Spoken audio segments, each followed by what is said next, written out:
वन्दे स्वरूपानन्दं सोऽहं बोधप्रदायकं ज्ञानेश्वरावताराय आत्मतृप्ताय ते नमः.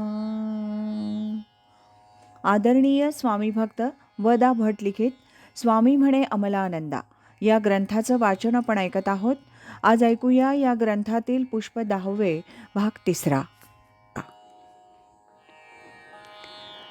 1972-73 नंतर संध्याकाळी नित्यनेम झाल्यावर श्रींच्या खोलीत जाऊन श्रींच्या हस्ते प्रसाद घेण्याची प्रथा सर्वसाधारण बंद झाली. देसाई कुटुंबातील व्यक्ती दिवसभरात श्रींच्या खोलीत कधी जात नसत. तेव्हा आरतीनंतर फक्त देसाई कुटुंबातील व्यक्तींनी दर्शन आणि प्रसाद घेण्याची प्रथा सुरू झाली. त्यावेळी एकदा नित्यनेम आरती झाल्यावर सर्व बाहेरगावचे लोक ओटीवर बसले होते. मामा पूर्वीच्या सवयीप्रमाणे श्रींच्या प्रसादासाठी खोलीत जाण्यासाठी दाराजवळ थांबले.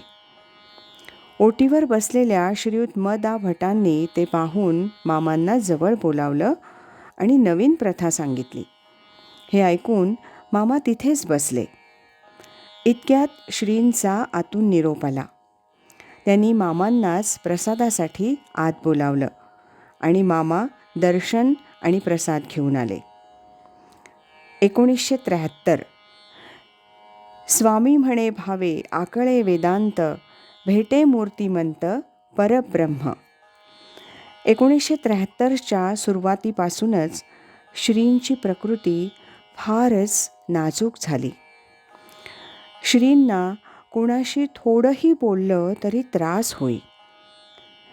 1973 पासून श्री संपूर्ण वेळ सोहम भजनातच राहू लागले.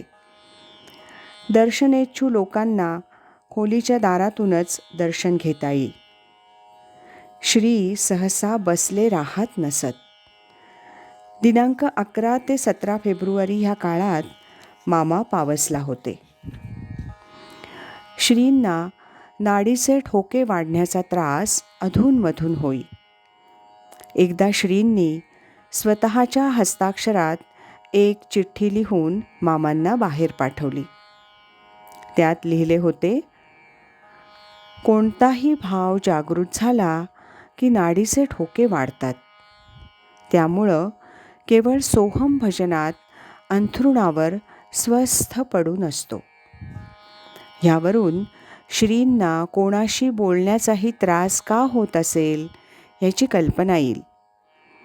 दिनांक 15 फेब्रुवारीला तपोवनाचे उद्घाटन करण्यात आले. श्री मामा, श्रीयुत काका पानसरे ह्या 2 ज्येष्ठ व्यक्तींनी त्यावेळी तपोवनाच्या अंगणात आम्र वृक्षारोपण केलं. आज इथेच थांबूया. यानंतरचा भाग आपण उद्या ऐकूया. श्रीमत सच्चिदानंद सद्गुरु श्री स्वामी स्वरूपानंद महाराज की जय.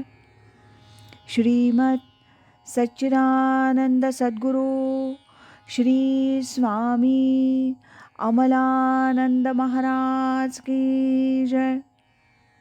हरि ओम तत्सत.